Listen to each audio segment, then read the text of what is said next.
Greetings, African family. Welcome to another episode of Clear Thinking with Brother Dulani.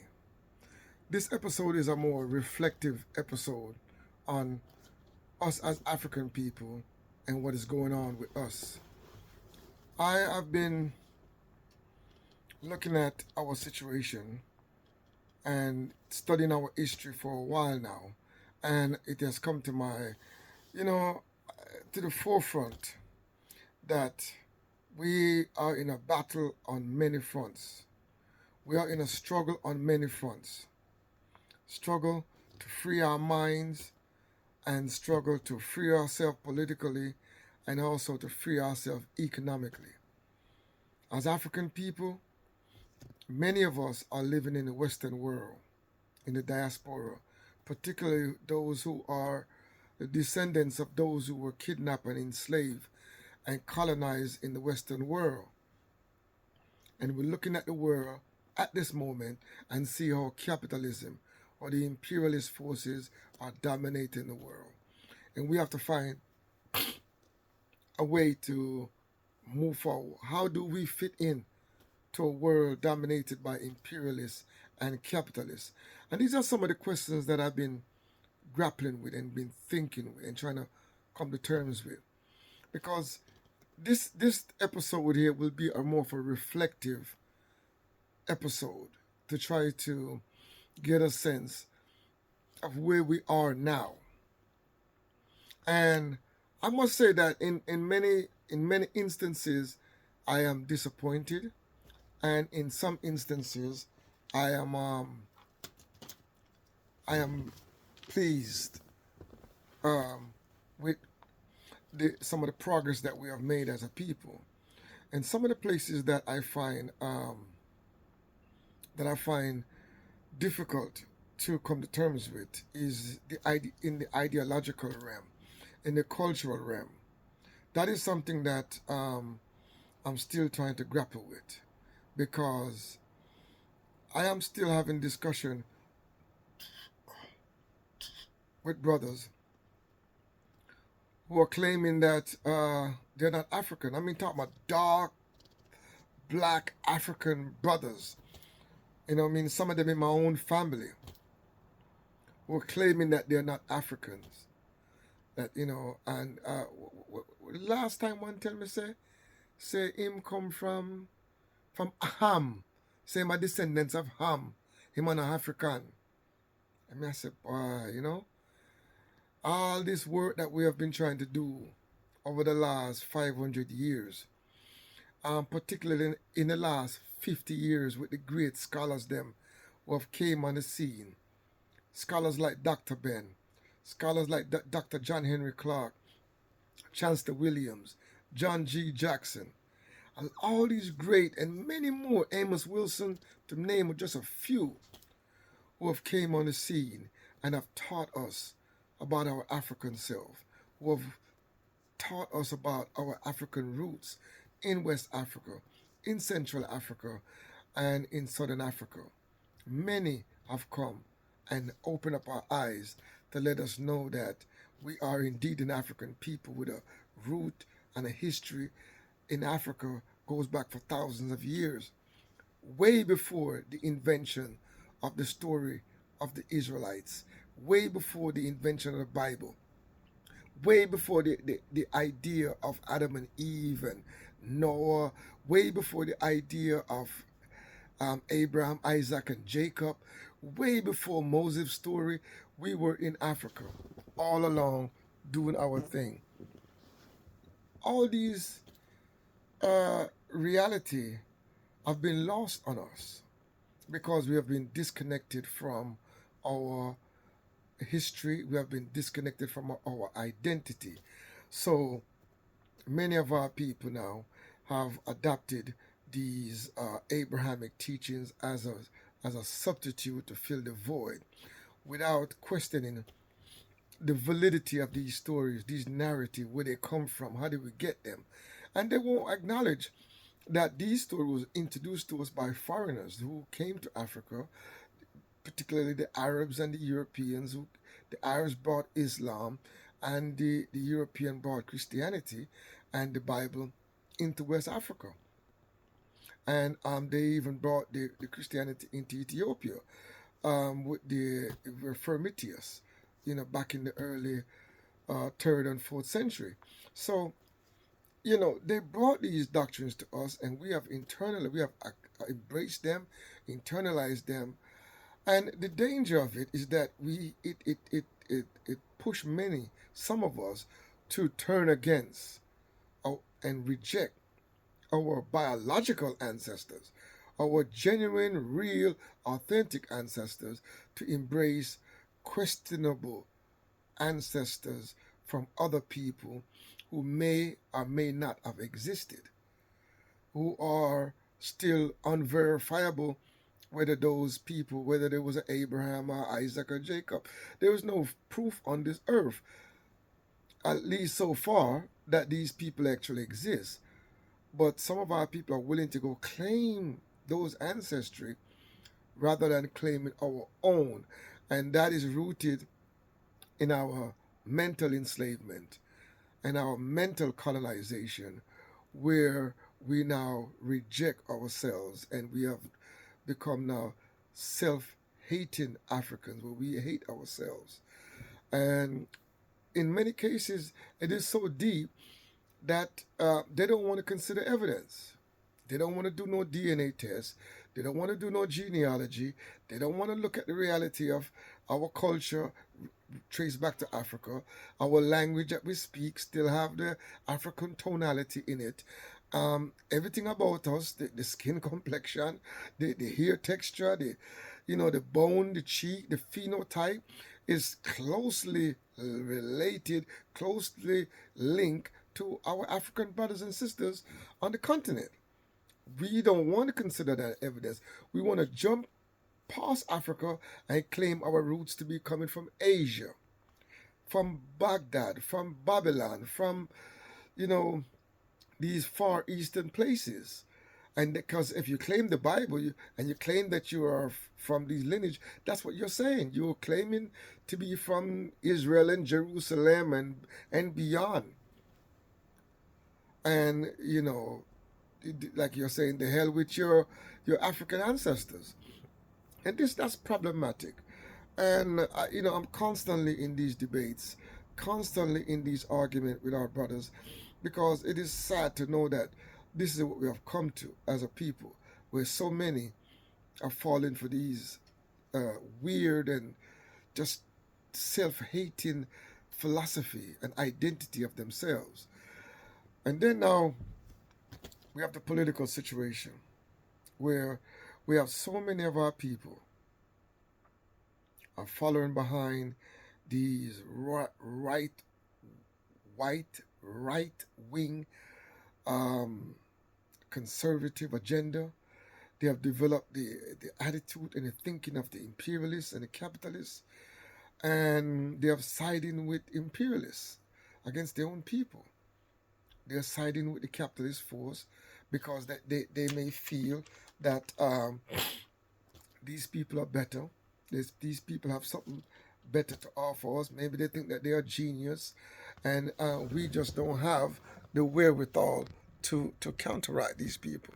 So, that those could be some of the factors governing how these people actually think and what they're hoping to gain from this type of relationship, for this kind of position that is against the interests of their own people. And it is sad. It is sad to see this kind of reality taking place in 2024. And I look at, the neo-colonial governments, them in the Caribbean and in Africa. They are struggling. They're trying their best to make it, and our people on the ground um, are trying their best to make ends meet. The struggle is real for many of our people, and they're doing their best.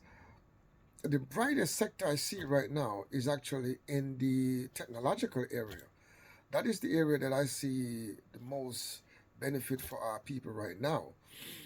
if the truth be told, particularly with the social media, particularly the YouTube media, it is creating a lot of opportunities for a lot of people um, right now. You know, as far as I'm seeing it right now, a lot of people can benefit from the advancement that's taking place with the technology. And yeah, so that's where I see um, a lot of the benefits is coming from right now, within the technological area. And I think that's where we need to try to see if we can innovate on a technological front, where we can get involved in a lot of the technology that is being developed right now. Also in the blockchain area, I see a lot of boom taking place. There's an explosion right now in the cryptocurrency market. There's a lot of opportunity with the expansion of blockchain technology. I think that we have to try to embrace and try to engage and try to pioneer and innovate in these areas and solve African problems using these technology.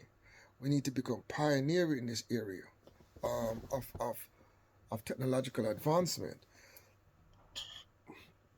See, I think the young youth them need to be encouraged to get involved in the blockchain, to develop blockchain solution for our businesses, for our organizations, for our institutions, in the medical institution, in the medical field, in our school system, to keep track of our resources and our students and our faculties and the resources. You put it all on a blockchain and it cut down on the need to trust anybody. So everything will be verifiable and immutable on the blockchain. So that is an area that we need to get involved economically. That is on the economic front. We need to get embrace technology. We need to embrace technology. There is no getting around the need to be technologically advanced. It is imperative for our people to get involved in what's going on technologically, to become pioneers of technology. And I've said this before, and I will keep repeating it. You know, right now we cannot play the regular game that normal people play, like the Europeans they've been playing for the last, 100 years. We can't just come out of enslavement, come out of colonization, and go and teach our children to go and train to become workers for imperialist corporations, capitalist corporations. We have to we have to be more intentional about our development because we are so behind in our development that we have to go straight to wealth creation, straight at the whole. We have to fight the economic game in a very intentional and a very forceful way. And we know that in this society that we are engaged in, there's three ways to gain wealth. Three ways. One is creating a business, becoming an entrepreneur, sell, buy and sell, or create goods and services that can solve problems in your community. You look and try to innovate, come up, think about how can solve any problems. And one of the big ways, one of the best ways right now to solve problems in your community is the digitization of everything that is analog.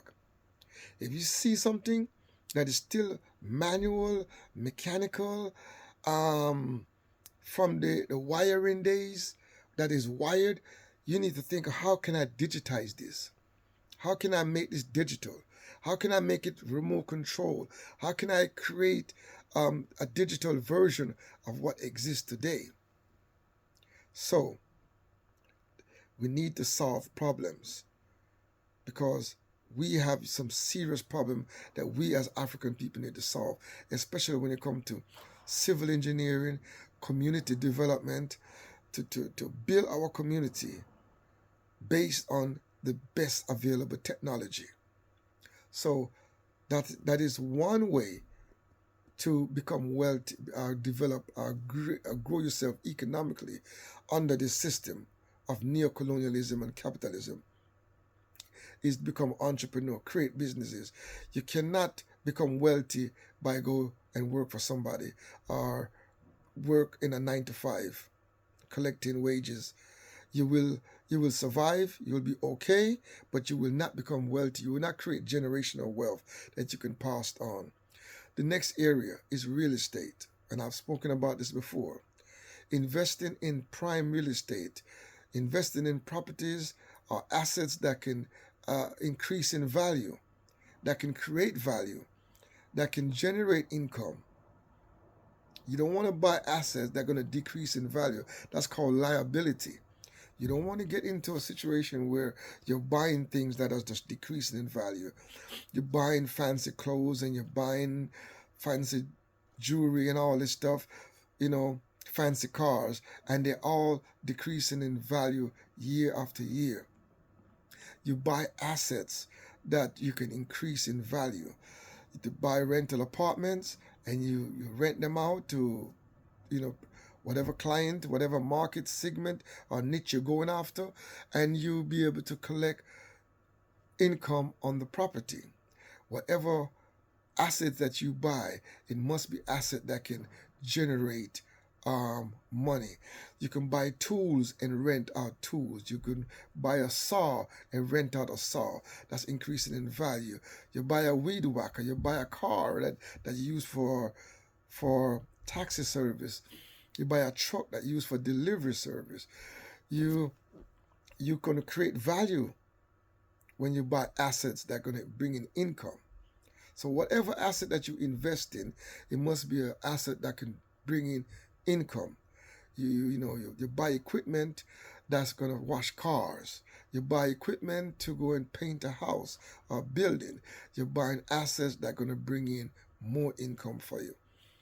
So investing in real estate is a great area to become wealthy, because this is the way the capitalists have set the system, where property is a commodity. And if you got these prime properties in these prime locations, particularly in the Caribbean, next to the beachfront and next to the nice view of the sea, you can make a lot of income from that. Because a lot of these people, they want to come to the Caribbean to enjoy the ecotourism in many parts of Africa, to enjoy the natural life, and that is one area that you can generate income. And another area, what the capitalists them have set up a system where of the stock market, where you can buy assets, you can buy stocks into these companies that are trading on the stock market, that are making millions and billions of dollars every year. Instead of you go and buy the brand name and the product that they're producing, you go and buy the stocks of that company. Instead of you go buy a 200-pound Nike or $200 Air Jordan, you go and buy Air Jordan stock. You go and buy Nike stock. You go and buy, instead of go buy the laptop from Apple, you go and buy Apple stock. You go buy Microsoft stock. Instead of you go buy a Tesla car, you go and buy a Tesla stock. That's how the capitalists then play the game. They buy the stock, but we, as consumers, we go buy the product. And when you buy the product depreciate. When you buy the stock appreciate. It goes up in value. Year after year, it goes up in value. It may go down from time to time, but in the long run, it always go up. It goes up, my people. And that's generally how they make their wealth. That's how people like Warren Buffett and a lot of these people, they make a tremendous amount of wealth from buying stocks, and over time the stocks goes up in value, and their investment go up in value. These things now are available to us on our phones in the apps. You can download an app and you can start investing. You start with $100, £100, and you start earning interest. You start earning interest on your money as these stocks grow. You start to grow your money. And that's what these people do. They don't really do any work. They just sit back, they create systems in order to get your money. You are going to be the consumers, they'll be the producers and the beneficiary. But we now in this game because we are born into this system. We have to survive. We have to take care of our family. And we know that we have to liberate ourselves from the system. So we are in a very peculiar situation where here we are in a system that is designed to exploit and oppress us, a system that's rigged against us from the beginning, a system that we don't really stand a chance against these forces. And we have a choice to make. Do we go work for them or do we create for our own self? Do we work and keep showing up the system year after year, decades after decades, or do we benefit in the process? So we have to come to that balance, that equilibrium, and knowing that we still have to fight for our liberation. We still have to fight and be anti-capitalist and anti-imperialist and anti-neo-colonialism while we have to create some type of niche where we can survive. For the vast majority of our people, we have to go out and work. We don't have the technical skills to create businesses, to the financial literacy to go and invest in stock markets, to go and invest in different areas. Um, you know, right now, one of the big areas is cryptocurrency. With Bitcoin and all that, there's an explosion taking place. But many of us are unaware. We're ill-equipped. We will go in there and we will lose all our money because the education system that we have is not teaching us financial literacy. It's not teaching us how money is made. It's not teaching us how to create money and wealth for ourselves and our family. And these are some of the things that we have to teach ourselves. We have to learn and we have to know how to invest. We have to know how to create businesses. We have to know, how to be better human beings. And at the same time, hold the system accountable for the exploitation that they have done, for the damage that they have done to our people. Because, we cannot ignore the reality that we have been damaged, we have been victimized, we have been hurt on many levels. And the system is rigged against us. We can't get around that. The system is rigged against us. And if we're going to stand a chance, we got to become educated. I may have a brethren who say we have to become Africated. Get an African-centered education that's based on science and technology, financial literacy, and the best of African culture. We need to have those pillars in place. In our education system, a strong emphasis on African values and African culture, a strong emphasis on science and technology, and a strong emphasis on financial literacy. We need to understand these concepts so our children can grow and go out in the world and compete with these people. Because the knowledge is out now. Once upon a time, the whole idea of investment was a cabal, a secret knowledge that only a handful of people knew about, and they were benefiting, making millions, while the vast majority of us was in the dark. But now we can know. Now we know how the system works, how it operates, and we got to use it to our advantage. We got to survive while we're living under capitalism, while we pave the way for a better system based on Mahat Ubuntu, based on African values, based on collective sharing of resources, based on collective development, and taking care of our society, taking care of our elders, taking care of our children, growing a society together where, homes and land is available for everyone as we develop as a society. That is the goal. But for now, while we are in the transitional stage, we have to survive and we have to compete against the capitalists them and the imperialists them. They will be coming in our land. No, they not will. They are in our lands and they are operating in our land at the highest level. We have to be equipped to deal with them, to negotiate with them, and to get the best out of our relationship with them for our people. And that is the message for today on Clear Thinking with Brother Dulani. This has been episode 49.